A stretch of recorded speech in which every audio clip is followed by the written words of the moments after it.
December 7th, 1941, a quiet Sunday morning at Pearl Harbor. Within 2 hours, nearly 20 American ships are damaged or destroyed, and over 2,400 Americans are dead. But here's the question almost nobody asks. How did a surprise attack on a naval base in the Pacific turn into the largest industrial transformation in American history? How did shipyards, car factories, and small machine shops across an entire country suddenly start producing more weapons, more ships, and more aircraft than any nation on Earth had ever built before? This isn't just the story of a battle. It's the story of how war rewired the American economy and why the effects of that rewiring are still with us today. To understand what happened after Pearl Harbor, you have to understand what America looked like before it. Because, contrary to popular memory, the United States wasn't some sleepy, peaceful economy suddenly ambushed into industrial greatness. The transformation had already begun. By the late 1930s, the Great Depression still hadn't fully let go. Unemployment remained painfully high. Factories that once ran at full capacity were still operating well below it. But something was shifting. As war spread across Europe and Asia, American factories started receiving orders, not from American consumers, but from foreign governments desperate for equipment. Britain needed planes, France needed weapons, and American industry, still recovering, started saying yes. Then came Lend-Lease in 1941, a program that let the United States supply military equipment to Britain and other allied nations without direct payment up front. It sounds like a technical policy detail. It wasn't. It was the moment American factories began retooling for war production, months before America had officially joined the fight. So, by the time Pearl Harbor happened, the engine wasn't cold. It was already turning over. Pearl Harbor didn't start American war production. What it did was slam the accelerator to the floor. Within days, Congress declared war on Japan. Then Germany and Italy declared war on the United States. And almost overnight, the entire relationship between government and industry changed. The federal government stopped being a customer among many. It became, by far, the largest customer American industry had ever had. Defense contracts that had been trickling out before December 1941 turned into a flood. Companies that had never built a single weapon in their history were suddenly being asked, how fast can you convert? And the answer, again and again, was faster than anyone thought possible. Walk into an automobile factory in early 1942 and you'd barely recognize it. The assembly lines that once built sedans and trucks for American families were being torn apart and rebuilt to produce something entirely different. Ford, which had spent decades perfecting the mass production of cars, redirected that same manufacturing expertise toward building B-24 Liberator bombers at an enormous new plant in Willow Run, Michigan. At its peak, that single factory was producing a finished bomber roughly every hour.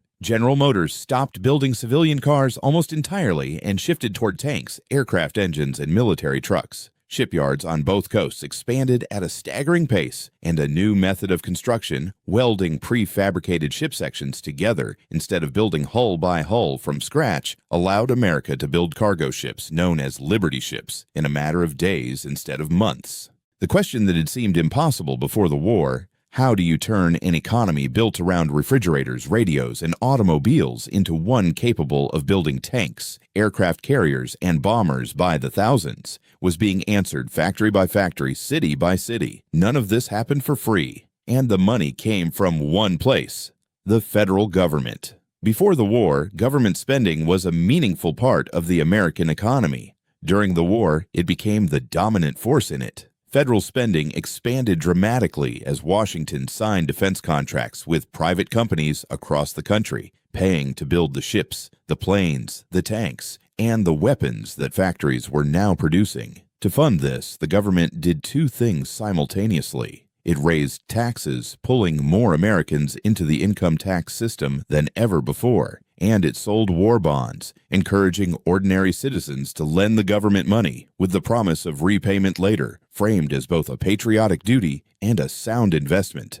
The rest came from deficit spending. The government spent far more than it collected, betting that industrial output and eventual victory would justify the debt. In simple terms, the government became the biggest buyer in the American economy, and it paid for that buying spree with taxes, bonds, and borrowed money. Factories didn't need to guess what consumers might want. They had one customer placing massive guaranteed orders, and that changed everything about how fast production could scale. All those new orders needed workers. And this is where the story stops being about factories and starts being about people. Unemployment, which had lingered stubbornly through the Depression, collapsed almost overnight. Millions of American men left civilian jobs for military service, creating enormous labor shortages in exactly the factories now under pressure to produce more than ever. So industry turned to workers who had largely been excluded from these jobs before. Women entered factories in numbers the country had never seen, taking positions welding ship hulls, assembling aircraft parts, and operating heavy machinery.